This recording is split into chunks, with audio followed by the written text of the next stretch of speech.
जय गुरुदेव, जय माता जी, जय गायत्री माता। अखंड ज्योति में आगे कहा है, ऋषियों की यह आचरण संबंधी व्याख्या वर्तमान में चरित्रहीनता और मूल्यहीनता से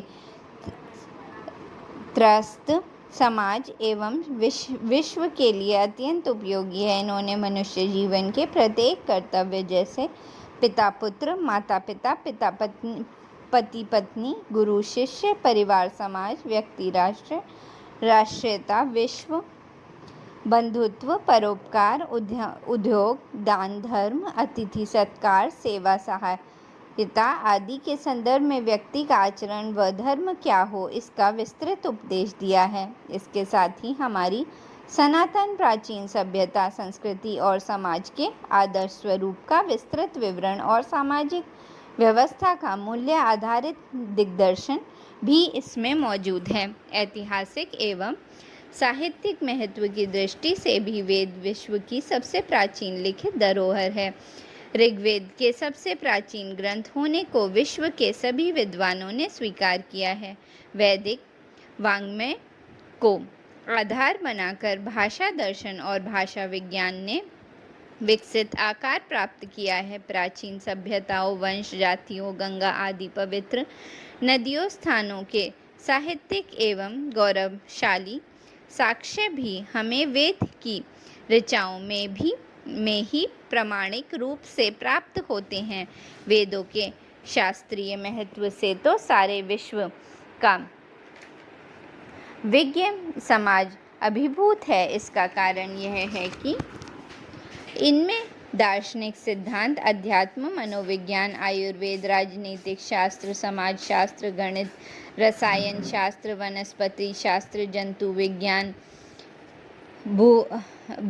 भूगर्भ विज्ञान, दृष्टि विज्ञान, अर्थशास्त्र, नाट्य शास्त्र, काम शास्त्र, प्रौद्योगिकी, भाषा विज्ञान और विभिन्न कलाओं से संबंध अनेक मंत्रों का साक्षात्कार होता है।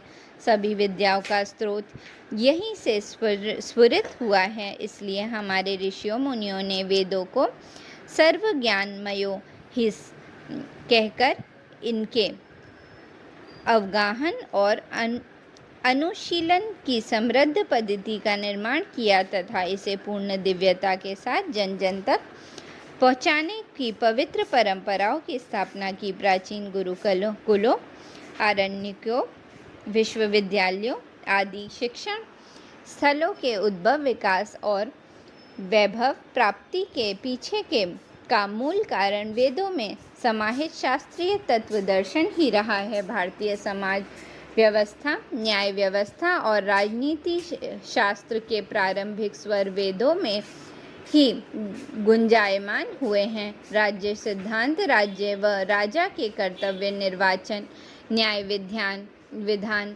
संचालन की नीतियाँ, दंड प्रक्रिया, गुप्तचर एवं सैन्य व्यवस्था, प्रजा के कर्तव्य, शासन की विभिन्न प्रणालियाँ जैसे अनेक राजनीति शास्त्र के संबंध ज्ञान के स्रोत वैदिक साहित्य की महत्ता को बढ़ाते हैं। सामाजिक और आर्थिक क्षेत्र की व्यवस्था के आदर्शवादी सूत्रों एवं सिद्धांतों के केंद्र भी वेदों में ही मौजूद हैं। कृषि, व्यापार, वाणिज्य, नापतोल, मुद्राएं, शिल्प, आभूषण आदि के संबंध में अनेक मंत्रों में वर्णन है।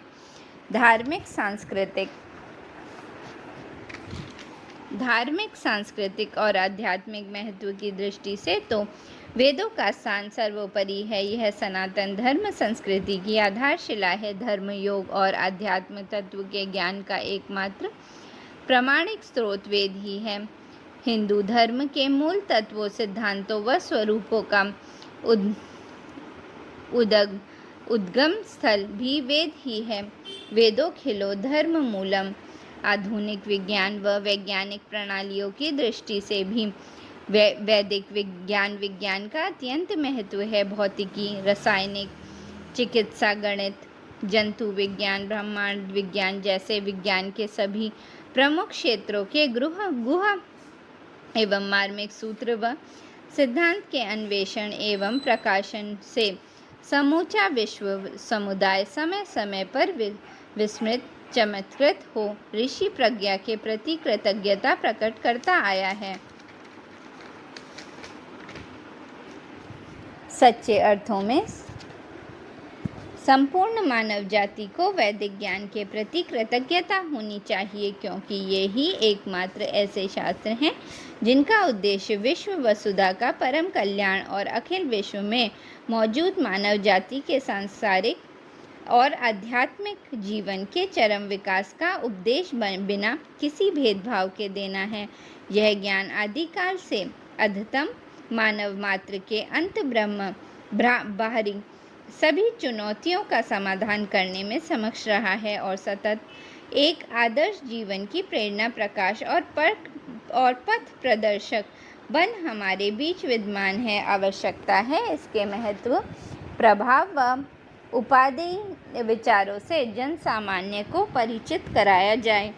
वेदों के संबंध में उत्पन्न भ्रांतियों को दूर करके इनके गृह ज्ञान को सरल सहज रूप में प्रस्तुत कर परम पूज्य गुरुदेव ने हम सभी के लिए इन ऋषि ज्ञान की सर्वोच्च धरोहर को अत्यंत उपयोगी बनाकर अनुदान रूप में सौंप दिया है। इस अनुदान को अपनों में बांटने की जिम्मेदारी भी हम सभी की है। हम और हमारे सब इस ज्ञान विस्तार विरासत से लाभान्वित हो उठें, ऐसी प्रार्थना है। जय गुरुदेव, जय माता जी।